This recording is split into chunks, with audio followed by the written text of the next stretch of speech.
चलिए जी शुरू करते हैं आज का हम अपना नया लेसन। तो पिछले लेसन में हमने पार्ट्स ऑफ स्पीच की डेफिनेशन को पढ़ा था। तो आज हम उसी को ही आगे तरतीब के साथ लेकर चलते हैं। तो पार्ट ऑफ स्पीच का आज हम दूसरा हिस्सा पढ़ेंगे। इस हिस्से के अंदर हम पार्ट्स ऑफ स्पीच के जो 8 पार्ट्स ऑफ स्पीच हमने पढ़े थे, noun, pronoun, adjective, verb, adverb, preposition, conjunction, interjection, इनकी डेफिनेशंस और इनकी चंद एक एग्जांपल्स को आज हम कवर करने की कोशिश करेंगे। सबसे पहले जो पार्ट है हमारे पास उसको हम कहते हैं नाउन। तो इसको अगर फ़िक्रे में आइडेंटिफाई करना हो तो इसका एक मुख्तसर सा कुलिया ये है कि आप इसके साथ आप ये देख लें कि ये हु या वट के साथ अगर इसका क्वेश्चन बन रहा हो और उसका आंसर वही आ रहा हो जो हम रिक्वायर्ड है तो वो नाउन होगा। तो इसकी डेफिनेशन को सबसे पहले हम देखते हैं। A noun is a part of speech that names a person, place, thing और आइडिया।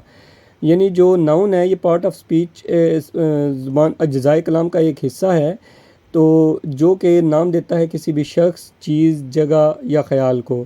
यानी किसी भी चीज़ का कोई भी जो नाम होगा ना वो नाउन होगा। किसी भी शख्स का, किसी भी चीज़ का, किसी भी जगह का या किसी भी ख़याल का जो नाम होगा उसको हम नाउन कहते हैं।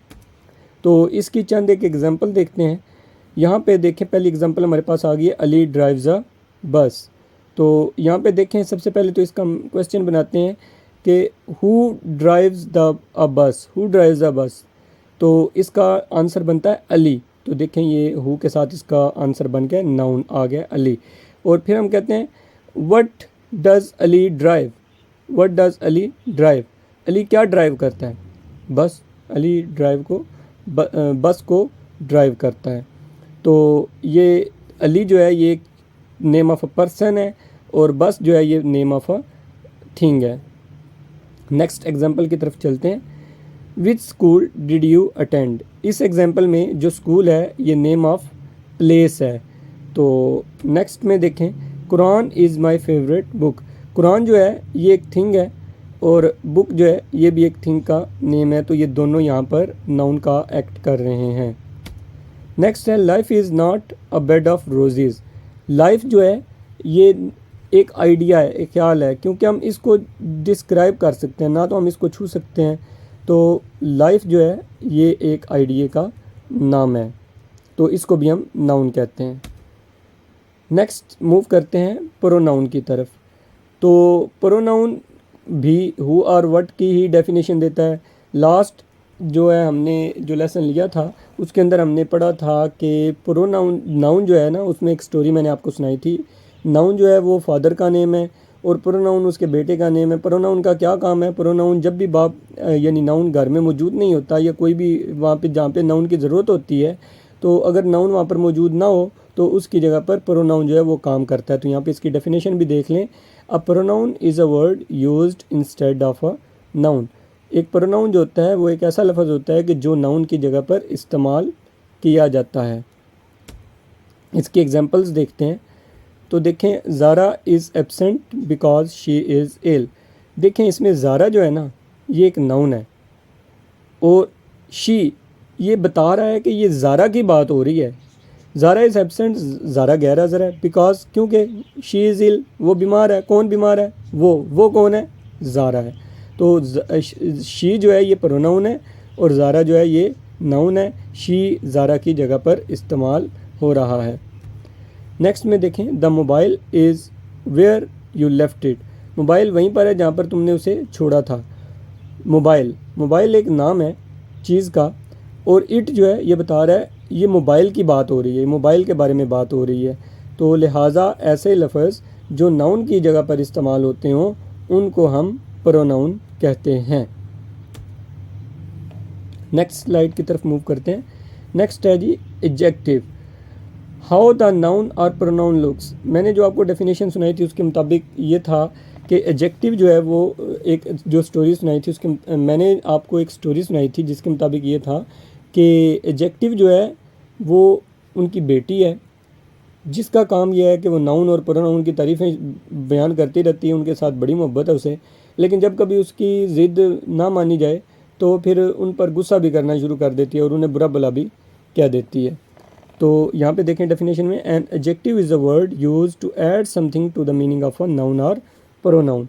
जो एडजेक्टिव है ये नाउन या प्रोनाउन के मीनिंग में इजाफा करने के लिए इस्तेमाल होता है, उनको मॉडिफाई करने के लिए इस्तेमाल होता है, उनको एक्सप्लेन करने के लिए इस्तेमाल किया जाता है। अब इसकी हम एग्जांपल्स देखते हैं तो आपको आइडिया हो जाएगा। यहाँ पे देखें, अब हम इसकी एग्जांपल्स देखते हैं तो आपको आइडिया हो जाएगा। देखें इसमें एग्जांपल में, have you received latest news about her health. इसमें देखें न्यूज़ जो है ये नाउन है और लेटेस्ट न्यूज़ के बारे में बात हो रही है।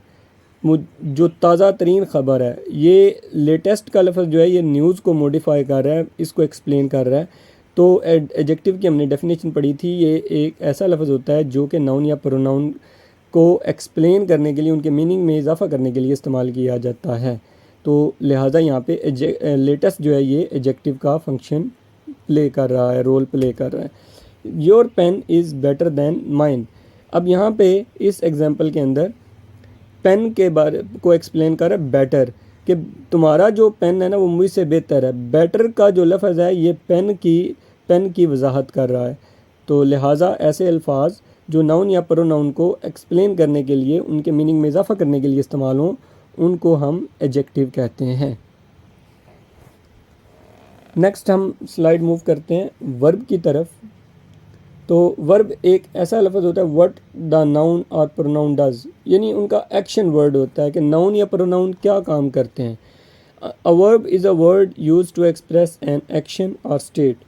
जो वर्ब होता है ना ये एक्शन या स्टेट को बयान करता है। इसको मैंने कहा है कि ये एक एक्शन वर्ड होता है।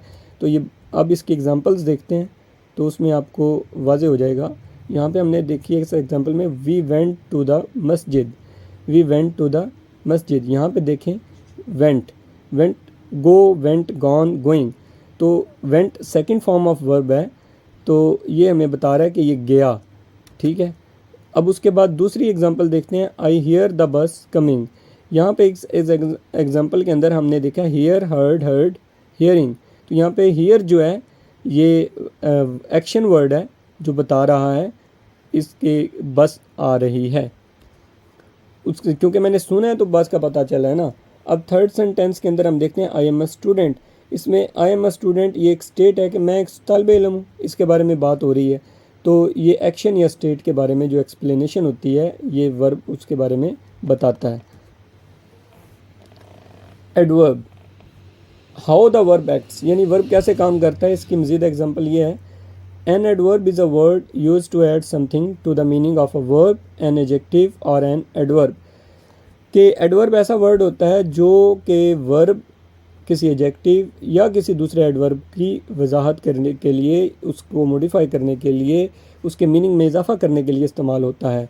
जो हमने स्टोरी पढ़ी थी उसके अंदर हमने ये पढ़ा था कि एडवर्ब जो बेटी है ना ये अपनी माँ को यानी वर्ब को, अपनी बहन को यानी एडजेक्टिव को और अपने बारे में तारीफ़ें बयान करती रहती है। और जब कभी ज़रूरत पड़ती है ना तो इनके बारे में कोई कमी बेशी करनी पड़ जाए ना तो ये उसके बारे में बात कर लेती है, वहाँ पर स्टैंड ले लेती है। तो इसकी एग्जांपल्स की तरफ चलते हैं। ही पास्ड द एग्ज़ाम ईज़िली। अब यहाँ पे पास जो है ये वर्ब है और ईज़िली इसकी एक्सप्लेनेशन है कि उसने इम्तिहान को बड़ी आसानी के साथ पास कर लिया। अब नेक्स्ट देखें, Ali travel down the mountain side. Travel down यानी नीचे की तरफ गया, माउंटेन साइड की तरफ जो है वो ये भी वर्ब को एक्सप्लेन कर रहा है। I have to go now, मुझे अब जाना चाहिए, मुझे अब चलना चाहिए। इसमें गो को एक्सप्लेन कर रहा है नाउ। तो ये एडवर्ब ऑफ टाइम है, आगे इनकी वजाहत के साथ इनको हम मज़ीद पढ़ेंगे। Preposition, how preposition connects the word. तो प्रपोजिशन जो है वो किस तरह करती है। Preposition is a word use to link noun, pronoun और फ्रेजेस। जो प्रपोजिशन है ना ये नाउन को, प्रोनाउन को या फ्रेजेस को बयान करती है। मैंने आपको बताया था ना ये नाउन का जो है ना वो नौकर है, बड़ा ख़ास किस्म का, जहाँ पे इस वक्त कोशिश करता है कि ये उसके साथ साथ ही हो। They act to connect the people, object, time and location of a sentence. तो ये जोड़ने का काम करता है, कहाँ किस किस को, पीपल को, लोगों को, ऑब्जेक्ट्स चीज़ों को, वक़्त को और जगहों को, लोकेशंस को भी आपस में कनेक्ट करने का काम करता है। इसके एग्जांपल्स देखते हैं। I was born in 1985। इन जो है ये प्रपोजिशन है जो कि टाइम को, यहाँ पे अभी हमने बात की थी ना, टाइम को कनेक्ट करने का काम करता है। इन 1985 प्रपोजिशन ऑफ टाइम है ये। Buy me a bicycle on my birthday. यहाँ पे जो है जो बात हो रही है ये फ्रेज़ है माई बर्थडे, ये फ्रेज़ को कनेक्ट कर रहा है ऑन माई बर्थडे। ये भी है वैसे एडवर्ब ऑफ टाइम भी है, सॉरी प्रपोजिशन ऑफ टाइम है। My shift finishes at 7 PM। यहाँ पे देखें फिर टाइम की बात हो रही है कि मेरी जो शिफ्ट है वो जो है वो 7 बजे ख़त्म हो जाती है। तो यहाँ पे एट भी जो है प्रपोजिशन ऑफ टाइम है। इनकी आगे वजाहत के साथ इनको हम आगे पढ़ेंगे। तो अब हम चलते हैं कंजंक्शन।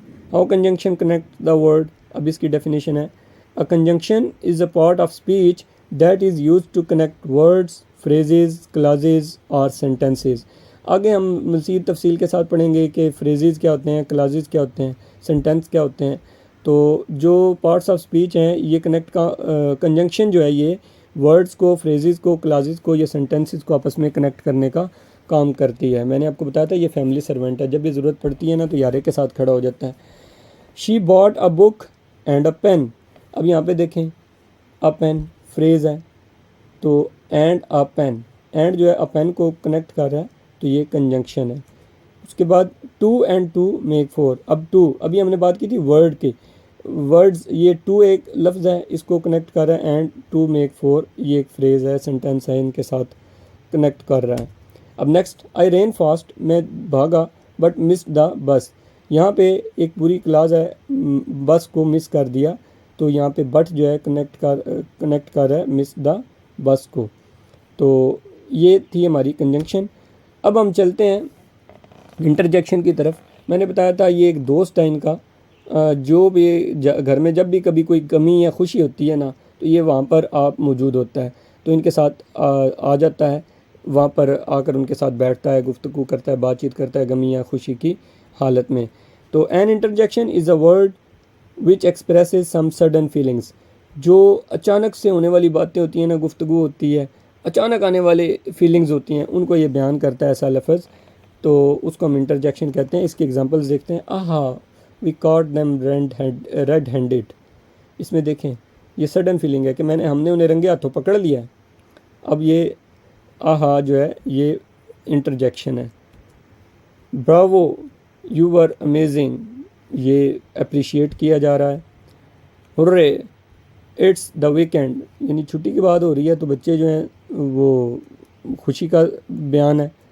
उसके बाद oh know the school is closed, आप स्कूल में पहुंचे हैं लेकिन आपको पता चला कि स्कूल का दरवाज़ा जो है वो बंद हो चुका है, तो फिर आप सडन अचानक से आपको मुंह से जो आवाज़ निकलती है या एक्सप्रेशन निकलता है वो ये होता है oh know the school is closed. तो अब जो है इनके बारे में आपने करना क्या है, असाइनमेंट आपकी ये है कि आपने एटलीस्ट एक एग्जांपल जो है ना अपनी मर्ज़ी की हर पार्ट ऑफ स्पीच यानी noun, pronoun, adjective, verb, adverb, preposition, conjunction और इंटरजेक्शन की हर एक की अपनी अपनी एक एग्जांपल जो है ना वो कमेंट सेक्शन में लिखें, ताकि मुझे इस बात का आइडिया हो कि आपको ये समझ आई है या नहीं है। अगर आपको इस बारे में किसी भी किस्म की कन्फ्यूजन हो तो आप कमेंट सेक्शन में दोबारा भी पूछ सकते हैं। अपना ख्याल रखिएगा। अल्लाह हाफिज़।